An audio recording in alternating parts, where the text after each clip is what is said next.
Bienvenidos. ¿Tienes un niño que nunca se queda quieto, que le es inusualmente difícil concentrarse en las tareas, prestar atención o que es impulsivo? ¿Te han llamado al colegio por esto? O quizá digas, momento, yo era así y ni mis padres ni mi profesora me comprendían. Pues hoy retomamos las entrevistas internacionales conversando desde México con la doctora Elsa Vega Escobedo, especialista en psiquiatría sobre el trastorno por déficit de atención e hiperactividad o TDAH. Para entrar en contexto, el TDAH es uno de los trastornos del neurodesarrollo más frecuentes de la niñez, pero muchas veces no es diagnosticado hasta ya adultos, pasando años confundiéndose con otros cuadros o simplemente como mal comportamiento. ¿A partir de qué edad se puede identificar?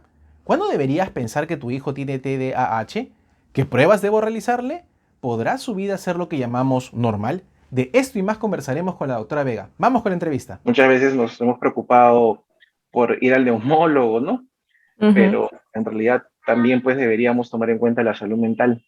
Y justamente uno de estos problemas es el conocido como el TDAH, ¿no? Muchas veces se dice, sí, se inicia en la infancia, pero en la infancia pues es un rango de años, ¿no? Es así, se identifica tal cual se debería identificar en la infancia, cuando uno debería pensar que tiene un hijo o un familiar con ese trastorno. Para empezar, el TDAH o el trastorno por déficit de atención con hiperactividad es parte de lo que se conoce como trastornos del neurodesarrollo.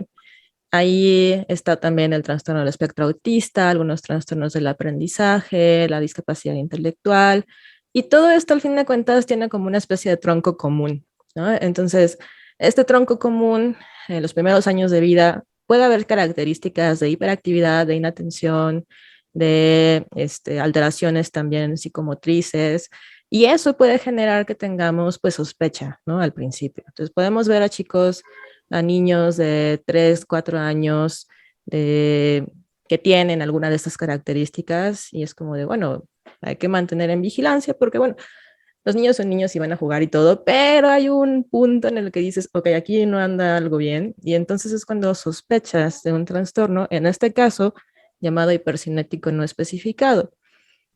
Ya cuando empiezan la edad escolar, tomando en cuenta pues también el neurodesarrollo, tomando en cuenta que empiezan a tener socialización, bueno, ya desde los 3 años y van al kinder, ¿no? Pero normalmente a los 6 años ya están en la primaria y entonces empieza la maestra a notar que el niño o la niña, porque también hay que estar muy importante, a veces puede haber diferencias en el diagnóstico, bueno, no en el diagnóstico, en la presentación clínica, dependiendo de si se normaliza que un niño pues es muy activo, o es que se la pasa jugando en la pelota, bla, bla, bla. No, es que la niña está muy calladita, pero también es súper activa y no sé qué. Bueno, ahí vamos a ahondar un poquito también en cómo sospecharlo. Bueno, sí puede haber hiperactividad, inatención en todos, ¿ok? Pero ya cuando genera cierta disfunción, pues ahí estamos hablando de que no está algo bien. Básicamente, la sospecha es clínica. Casi siempre los que se dan cuenta de esto, y eso me toca, bueno, porque ahorita que estoy haciendo la subespecialidad en psiquiatría infantil y de la adolescencia, eh, los que nos llaman, los que nos mandan más bien más pacientes son los maestros, porque están más tiempo con el niño, con la niña, incluso algunos adolescentes, porque bueno, el rango que se esperaría en la mayoría de los casos es hasta los 12 años. O sea, si aparece antes de los 12 años, entonces estamos hablando que es muy probable que se presente algo de TDAH. Aquí la importancia es identificar también la intensidad y la frecuencia de los síntomas, ¿no? Porque no es lo mismo que de repente se pare solito a molestar o a platicar con algún compañerito y de repente esto lo hace casi todos los días, a todas horas, y no le importa que le llamen la atención porque de hecho parece que no escuchan. Entonces tiende a haber como esta identificación de estos síntomas por parte de los maestros, ¿no?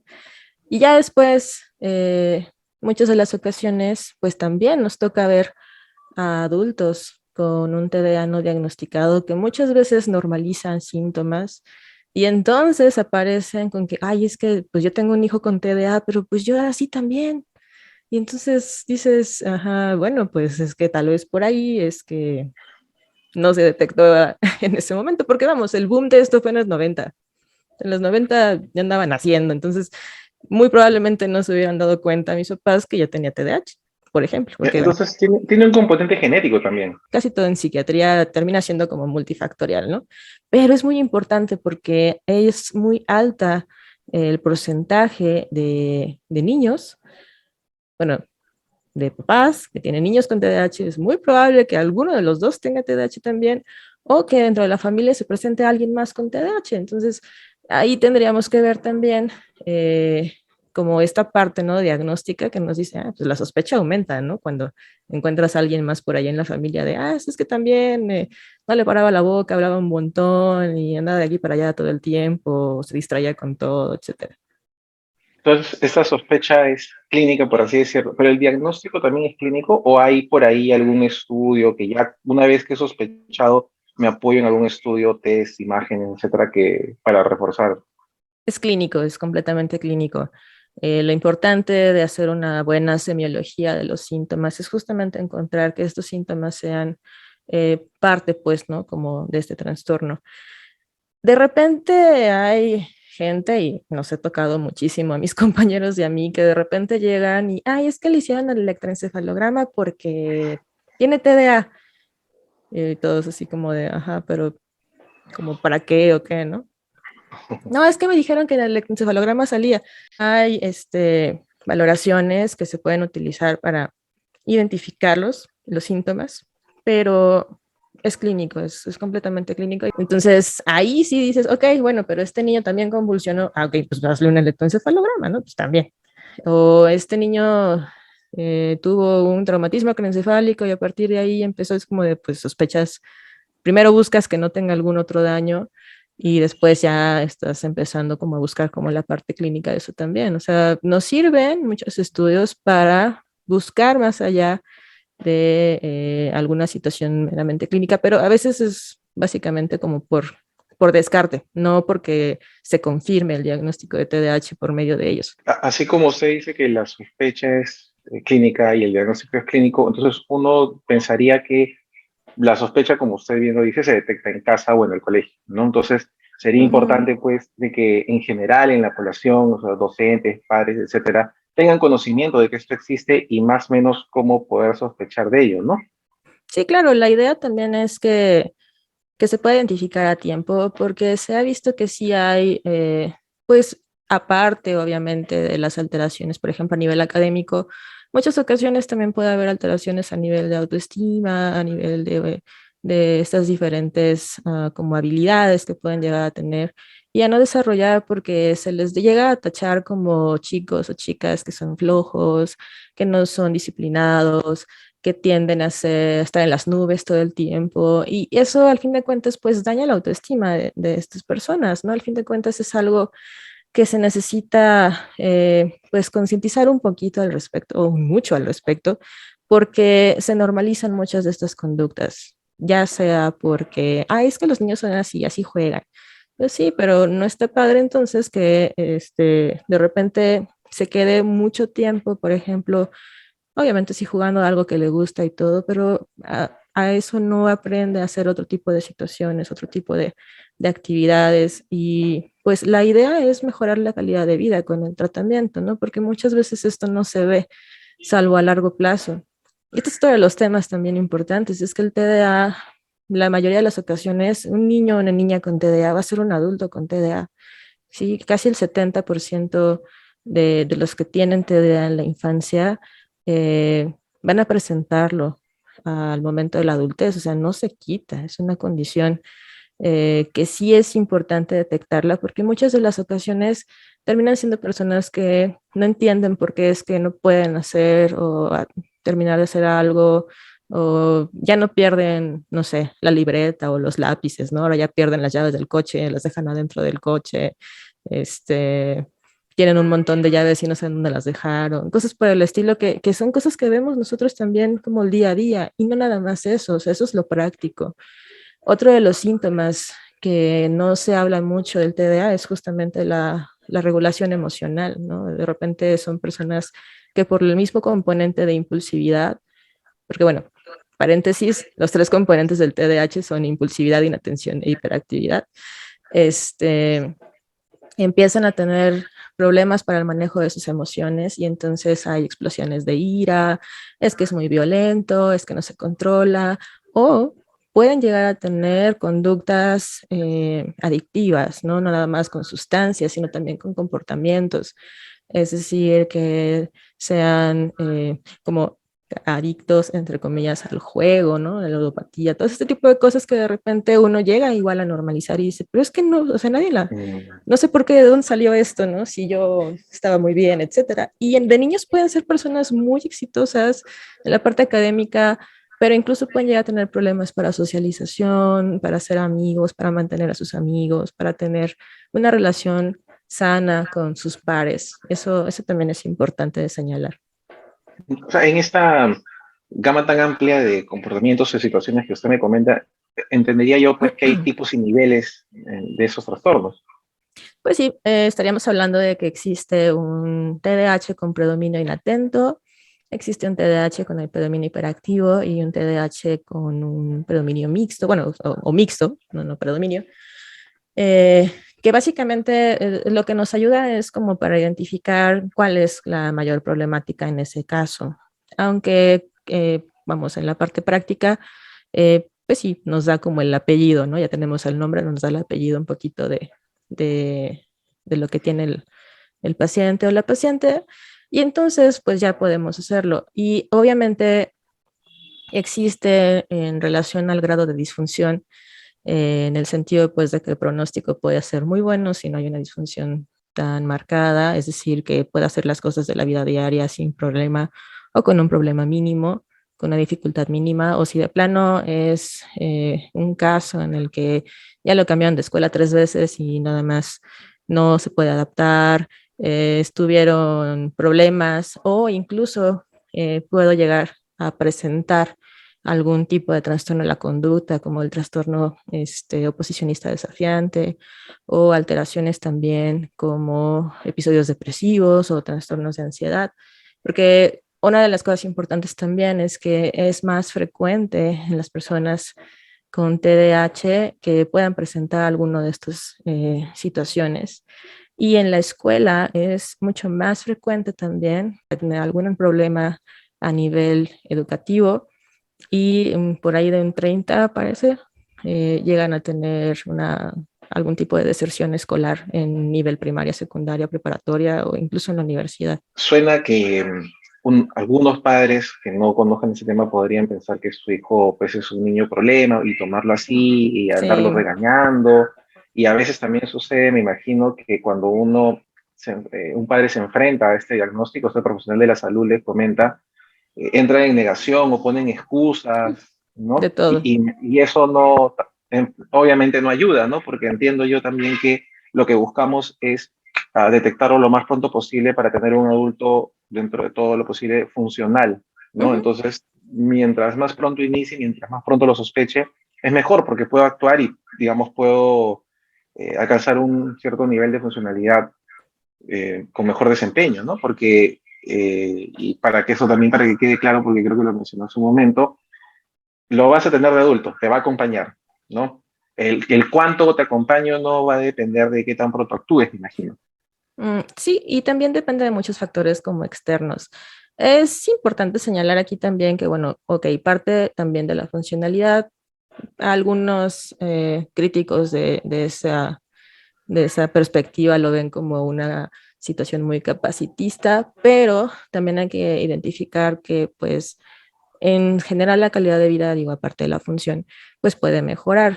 Ahora, en relación pues a esta parte de que pues, te acompaña a lo largo de la vida y todo esto, pues sí, o sea, al fin de cuentas termina siendo una condición, ¿no? Es algo con lo que terminas viviendo, existe tratamiento para ello y no nada más el farmacológico. La idea del tratamiento del TDAH es que sea multimodal. Todas las guías que te encuentres de TDAH eh, van a decir es multimodal. ¿Qué quiere decir esto? Por lo menos son tres pilares de tratamiento. El primero es el farmacológico, pues por situaciones evidentes, ¿no? Que mejora poquito ahí la disponibilidad de dopamina en las regiones, sobre todo en corteza prefrontal, como toda esta parte que llega a tener como las funciones ejecutivas, eh, inhibición, atención, memoria, como todas estas cosas que pues, de alguna manera están alteradas en el TDAH, ¿no? Y también es importante ahí el tomar en cuenta que los otros dos pilares, que no nada más es farmacológico, porque siempre se quedan con esa idea de, ay, no, es que lo van a enchollar, es que lo van a drogar para que esté tranquilo. No, no se trata de eso. De hecho, les digo, bueno, si está tranquilo, me avisa porque quiere decir que algo no está bien. O sea, si no está demasiado tranquilo, si se queda dormido. Los otros dos pilares tienen que ver con la psicoterapia. Se recomienda una corte más como cognitivo-conductual, algo que pueda ayudar también a desarrollar herramientas para poder, pues sí, solventar estas, eh, pues, sí, las dificultades al fin de cuentas de que puede causar el TDAH. Y además, el otro pilar tiene que ver con lo psicoeducativo, con la psicosocial, es decir, de alguna manera también buscar algo que en la literatura inglesa se llama accommodations, no sé muy bien cómo traducirlo, pero es como dar esta facilidad para las personas con TDAH que tengan estos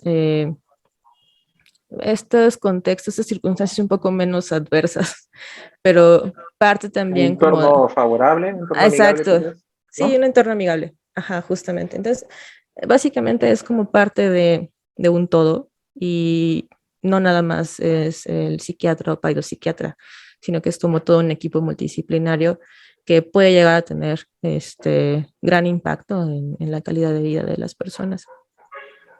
Entonces, medio para recopilar, Ujú, normalmente el docente, el profesor, el tutor, lo sospecha, por así decirlo, porque, como decimos siempre, sospecha de lo diferente, ¿no? así, Entonces, luego conversa con los padres y ellos, la importancia de que tengan la apertura de reconocer si es cierto que hay una situación que requiere un apoyo profesional, ¿no? ujú, Acude al médico y, bueno, el diagnóstico clínico.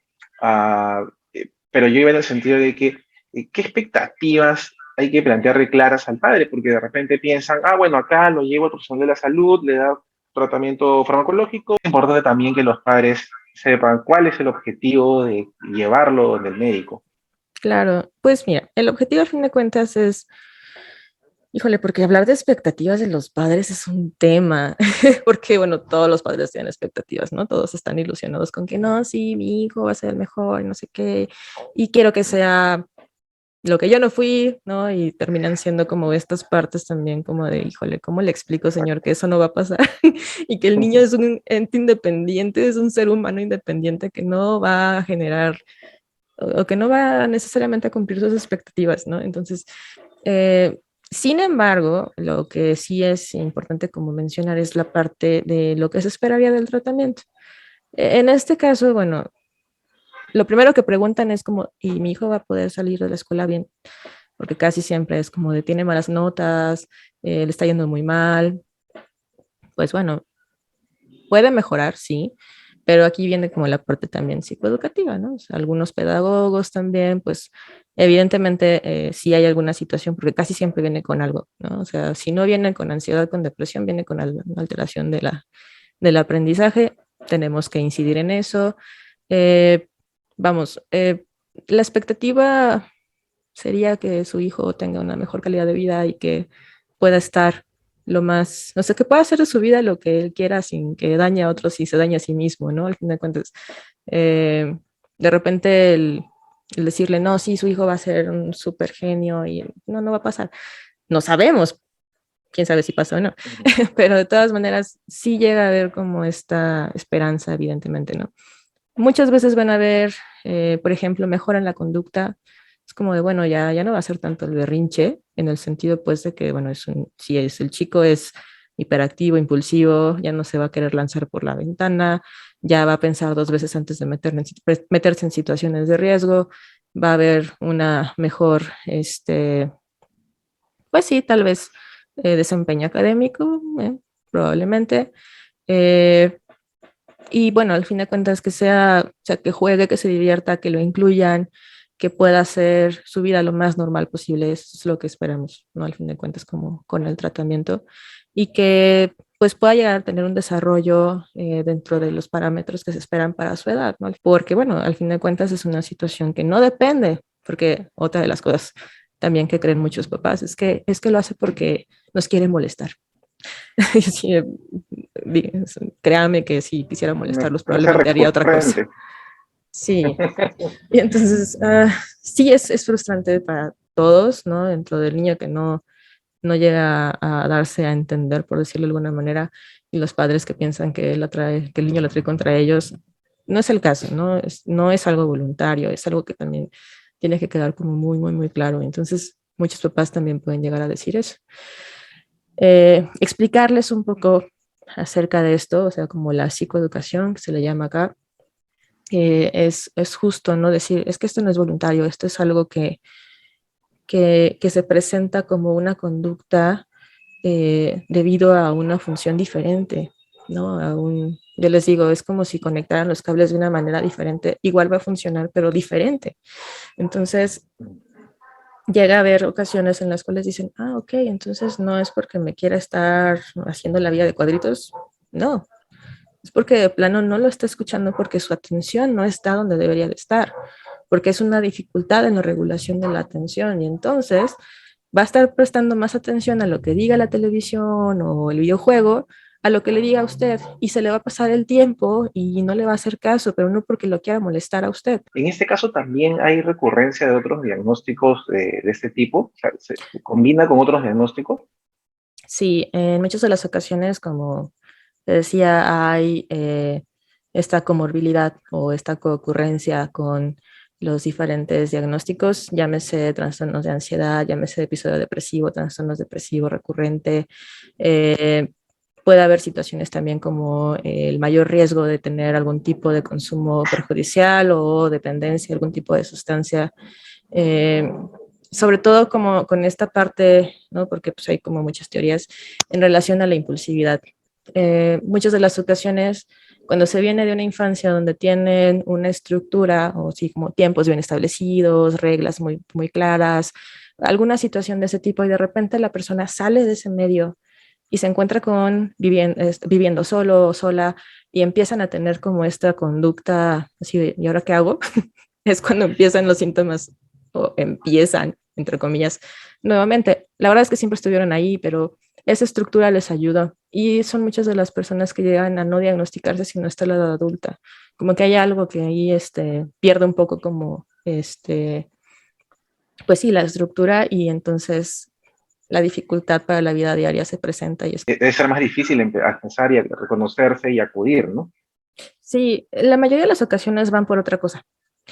Van porque están deprimidos, van porque están ansiosos, van porque tienen problemas con el alcohol, con el cigarro, van porque no duran en sus trabajos, porque sus relaciones interpersonales son caóticas y alguien les dice, oye, yo creo que deberías ir con el psiquiatra o a psicología o a tratarte, ¿no? Y es cuando empiezan a notar, ¿no? Como todas estas cosas. Entonces, es importante que dentro de la evaluación clínica que se le haga a las personas que van por estas situaciones, pueda identificarse también como un diferencial o como parte, pues, como del fondo del asunto, un trastorno por déficit de atención con hiperactividad. Es algo relativamente nuevo el hecho de que se esté tratando en adultos, porque muchas de las ocasiones se confunde o se puede también presentar junto con trastornos de la conducta, como el trastorno límite de personalidad, el trastorno disocial, igual de la personalidad, o por situaciones, por ejemplo, de dependencia al alcohol o a algunas otras sustancias, en donde entonces podemos encontrar que pues tiene todas las características de cuando era niño que pueden darnos una idea de que sea TDAH. Por eso es importantísimo que este diagnóstico y esta orientación sea por un profesional de la salud.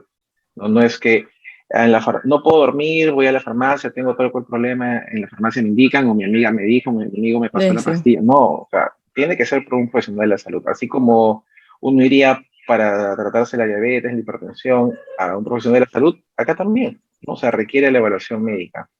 Claro, lamentablemente en psiquiatría a veces van primero con el chamán o con la amiga, con la cuñada y al Con final con Google, ¿no? nosotros. Sí. Entonces, bueno, para terminar, doctora, igual quería preguntarle uh, este consejo para los papás, porque bueno, ya hemos hoy día aprendido con usted de que probablemente el profesor sea el que nos avise. Hay que Ujú. romper estigmas, no hay que entrar en negación, hay que tener paciencia, me imagino, ¿no? Sí, E informarse, porque si no es, voy a escuchar esto, sobre estos trastornos por primera vez, de repente no voy a ser poco receptivo, ¿no? ¿Algún ujú. consejo final, doctora, también a los padres, así como indicó para los adultos?